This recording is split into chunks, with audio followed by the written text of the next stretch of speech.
menerbitkan buku, ini baru terbit. Nah, ini buku puisi ini terbagi ke dalam 2 bagian atau ada 2 ruangan di sana. Yang pertama itu Melawat Keluar. Nah, Melawat Keluar ini adalah puisi-puisi yang saya tuliskan tema-tema perantauan. Jadi bagaimana persentuhan saya dalam perjalanan perantauan itu, atau katakanlah sederhananya menulis puisi-puisi yang di luar tema Bangka Belitung gitu. Lokalitas di luar tema Bangka Belitung. Nah, kemudian bagian kedua itu ada Melayat ke Dalam. Kenapa dikatakan ke dalam? Karena saya coba melihat Bangka Belitung dari sudut pandang saya selaku penyair.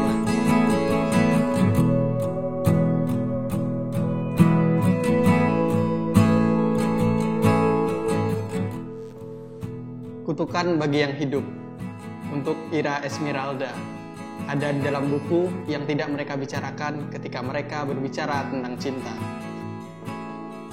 Kutukan bagi yang hidup. Matahari di balik punggung perlahan tenggelam.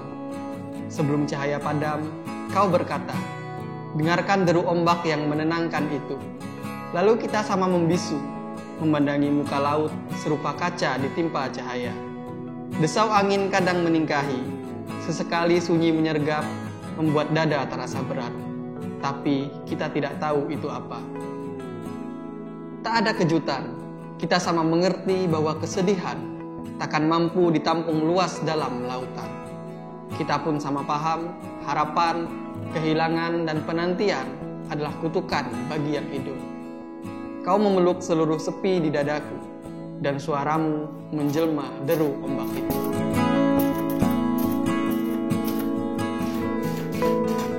Pertama kali saya tertarik dengan puisi atau bersentuhan dengan puisi itu ketika berada di Yogyakarta sebenarnya.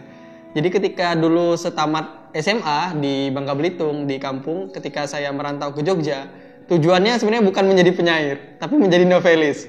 Hal itu karena dipengaruhi waktu itu sedang populernya Laskar Pelangi ya, yang ditulis oleh dari penulis Bangka Belitung juga, Andira Hirata. Jadi niat awal ke Jogja adalah menjadi penulis novel.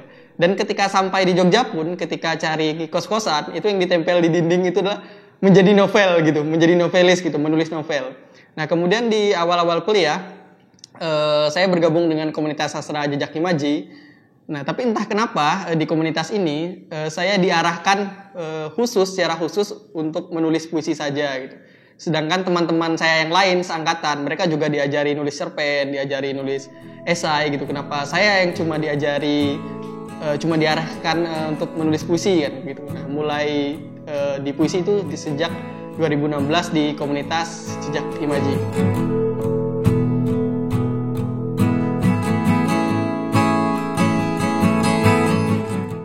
Kalau awal-awal itu membaca pertama puisi teman-teman yang ada di lingkungan Jejak Imaji, misalnya para pendahulu senior. Tapi setelah itu membaca lebih luas lagi, terutama adalah penyair-penyair Indonesia misalnya yang sudah sangat cukup populer kan, misalnya seperti Gunawan Muhammad, kemudian Subagio, terus ada Hairil Anwar tentunya. Nah, tapi dalam perjalanan ada satu penyair yang menurut saya suka dengan puisinya, tapi puisi saya tidak seperti dia sebenarnya dalam menulis, yaitu Ada Imran. Nah, saya suka Ada Imran. Kemudian suka juga dia Anugrah, tapi puisi yang ada di Bisa Arwah saja gitu. Kalau di yang lain tidak itu, cuma suka di situ. Nah, kemudian di luar puisi sebenarnya ada satu hal yang sangat mempengaruhi saya dalam menulis, yaitu adalah band sebenarnya, ini dari musik gitu, yaitu Radiohead kan. Karena bagi saya lirik-liriknya cukup kelam kan, Radiohead gitu, gelap. Tapi untuk sekarang ini belum mencoba menulis yang seperti gaya Radiohead gitu. Tema-tema yang sering saya tulis itu masih tema-tema lokalitas kan gitu, atau keindonesiaan. Nah, kemudian kalau di wilayah pembacaan tadi untuk wilayah di penulis Indonesia, kalau di luar itu ada penulis yang saya suka karyanya sebenarnya, tapi kalau untuk menuliskan seperti itu sepertinya tidak gitu. Misalnya ada Charles Bukowski, kemudian ada Roberto Bolaño. Nah, kemudian ada satu penulis sebenarnya yang baru saya temukan sekarang. Saya suka gayanya dan rasanya pengen meniru gayanya. Itu adalah Helen Dunmore. Kalau tidak salah dia penulis dari Skotlandia, meninggal di tahun 2017. Dia perempuan gitu, dan saya punya bukunya gitu. Nah, itu saya suka gitu karena bukunya yang saya beli itu, yang saya punya, Inside the Wave gitu kan, di dalam gelombang, itu cukup dekat dengan saya gitu, dengan tema-tema kelautan gitu, tema-tema pantai gitu.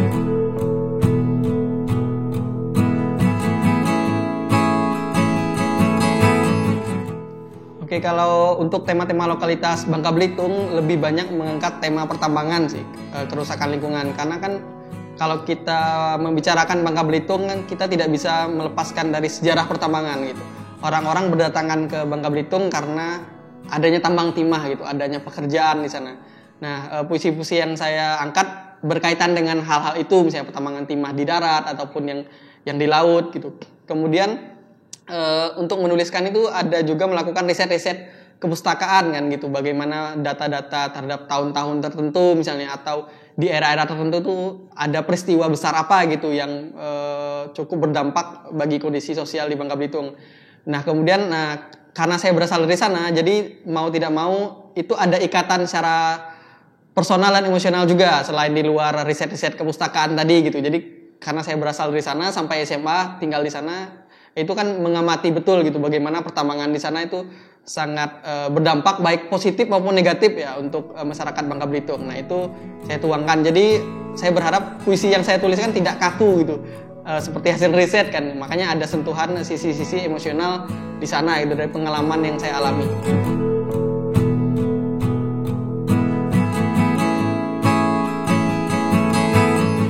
Setelah saya tamat SMA, saya belum mengenal bagaimana lingkungan sastra atau kepenulisan di Bangka Belitung, karena saya tinggal di kampung, beneran kampung gitu, di desa sekali, dan kampung saya cukup pelosok gitu. Nah setelah tamat SMA langsung ke kota gitu. Bahkan saya sebenarnya lebih cukup hafal jalan di Jogja ketimbang jalan-jalan yang ada di kota yang ada di Bangka Belitung.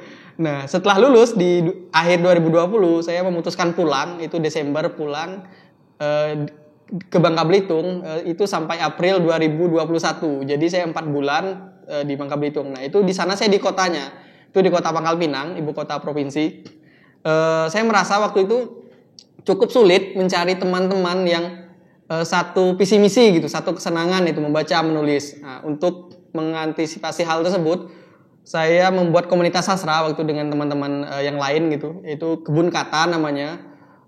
Walaupun saya tinggal ya setelah 4 bulan itu dilanjut teman-teman yang ada di sana gitu. Nah itu adalah upaya untuk menghidupkan iklim sastra dan membaca di sana, terutama membaca dulu gitu, karena saya merasa yang paling dasar dulu adalah membaca gitu, dan tingkat membaca di sana kan cukup rendah gitu kalau kita bicara sastra kan gitu.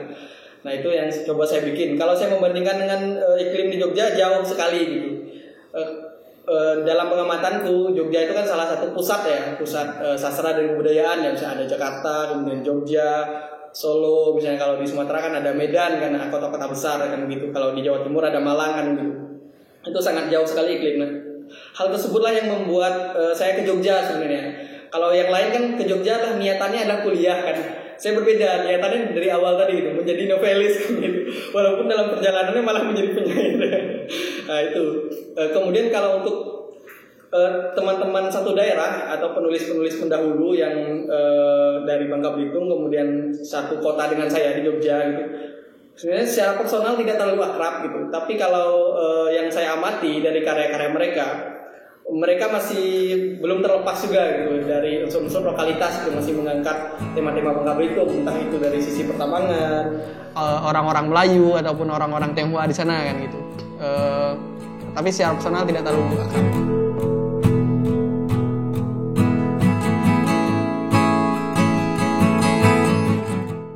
Ya, berbicara Bangka Belitung, selain kita tidak bisa lepas dari timah, pertambangan timah, kita juga tidak bisa lepas dari orang-orang Tionghoa. Ini banyak versi ya. Ada versi yang mengatakan bahwa orang yang pertama kali datang itu dari Vietnam gitu, suku Lom yang sekarang menjadi suku Lom kan di sana. Tapi saya pribadi percaya bahwa yang menghidupkan Bangka Belitung adalah orang-orang Tionghoa. Misalnya itu sudah dimulai dari abad 17. Bagaimana mereka didatangkan oleh kerajaan Sriwijaya untuk menambang timah. Karena orang-orang Tionghoa daratan, Tiongkok daratan, mereka kan sudah mengenal tambang timah dulu, teknologi tambang timah. Sehingga dibawa oleh kerajaan Sriwijaya untuk menambang di sana. Bahkan konon timah pertama kali ditemukan tuh di kabupaten saya, di salah satu sungai di kabupaten saya yang ditemukan di Bangka Belitung di abad ke-17. Nah kemudian setelah era kerajaan Sriwijaya, orang-orang Tionghoa itu banyak lagi didatangkan era Kesultanan Palembang. Lagi-lagi yang membuat orang Tionghoa ini datang atau didatangkan adalah karena timah gitu, untuk pertambangan timah. Nah kemudian terjadi lagi gelombang ketiga, yaitu didatangkan era Hindia Belanda. Nah, perusahaan-perusahaan Belanda di sana kan cukup besar gitu, sehingga mendatangkan kuli-kuli istilahnya ya, kuli-kuli tambang itu dari Tiongkok daratan. Ini eksodus yang paling besar-besaran sepertinya gitu. Kalau dari beberapa data yang saya amati gitu di era Hindia Belanda ini gitu, orang-orang Tionghoa itu bahkan di satu kurun itu sebelum Indonesia merdeka lebih banyak orang Tionghoa di sana sebenarnya jumlahnya, atau bisa kita katakan seimbang gitu dengan orang-orang Melayu. Kalau tidak salah, salah satu antropolog atau sejarawan dari Jerman, kalau tidak salah namanya Mary Sommer, dia mengatakan menarik statementnya, bahwa dia mengatakan orang Bangka Belitung itu walaupun dia Tionghoa pasti ada darah Melayunya, dan orang Melayu walaupun dia mengatakan Melayu itu lain pasti ada darah Tionghoanya. Artinya ini kan asimilasi dan percampuran ini kan sudah lama sekali terjadi ya. Mungkin kalau kita telusuri lebih jauh abad ke-17 kan begitu. Jadi memang campur baur gitu. Makanya di sana orang Melayu sipit itu biasa kan gitu. Dan orang Tionghoa yang berkulit coklat itu juga ada kan. Itu hal yang biasa, itu bukan hal yang istimewa. Nah, ini mau tidak mau kan dekat dengan kehidupan sehari-hari gitu. Kita bertetangga dengan orang Tionghoa gitu. Kita ke kota itu belanja di toko-toko Tionghoa. Nah, itu akhirnya mau tidak mau mungkin mereka turut ditarik ke dalam karya-karya sastra. Misalnya kalau di Jogja itu ada Sunli Thomas Alexander kan, dia dari Belinyu. Kalau saya kan dari Bangka Selatan ya, Tobuali gitu kotanya. Kalau di Sunli itu cukup kental karena memang dia secara gen sebenarnya darah Tionghoa cukup masih terjaga. Nah, sedangkan kalau saya pribadi kan sudah percampuran begitu. Dan saya tinggal di lingkungan Melayu. Jadi kalau untuk mengangkat tema-tema Tionghoa itu belum terlalu berani gitu. Atau katakanlah tidak terlalu tertarik gitu. Karena untuk mengangkat tema Tionghoa itu sudah dilakukan Sunli. Kemudian Dea Anugrah kan dia tidak mengangkat lokalitas ya. Dea Anugrah kan mengangkat tema-tema urban begitu. Nah, saya melihat satu peluang celah lain gitu yang belum diangkat. Itu mengangkat dari sisi Melayunya. Nah, walaupun nanti di puisi saya ada Tionghoa, itu mereka hanya dijadikan sebagai latar kecil saja gitu, persinggungan kecil saja. Itu yang saya angkat adalah bagaimana dari sisi sudut pandang orang Melayunya.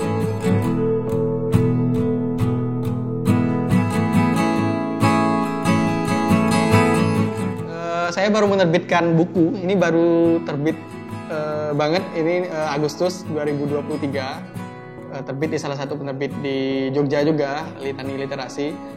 Nah, ini buku puisi ini terbagi ke dalam dua bagian atau ada dua ruangan di sana.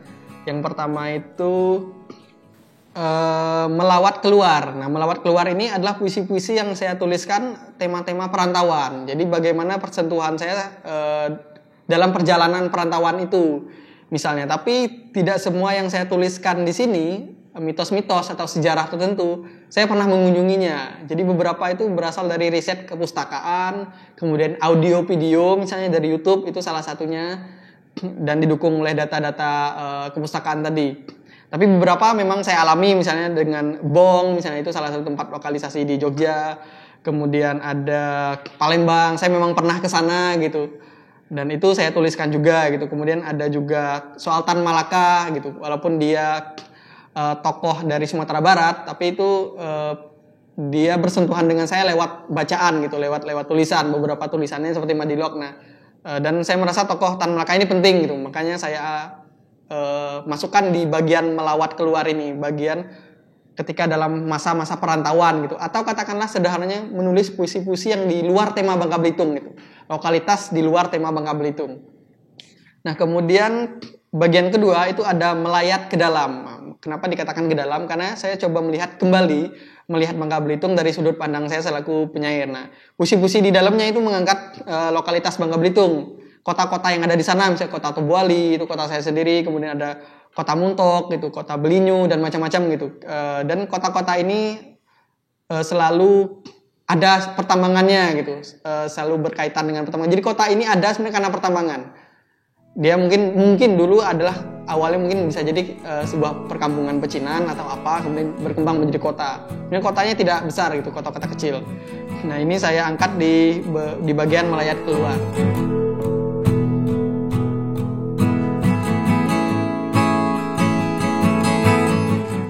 Oke, buku ini sebenarnya direncanakan sudah cukup lama untuk terbit, yaitu di 2019, walaupun terrealisasinya itu di 2023. Nah, di 2019 2019 itu ada seorang ilustrator dan desainer namanya Akari Pai. Nah, dia ini waktu itu mengajak bertemu, jadi sebelum pandemi mengajak bertemu, dia menceritakan memiliki eksperimen visual gitu yang menurut dia belum ada di buku-buku puisi Indonesia sebelumnya.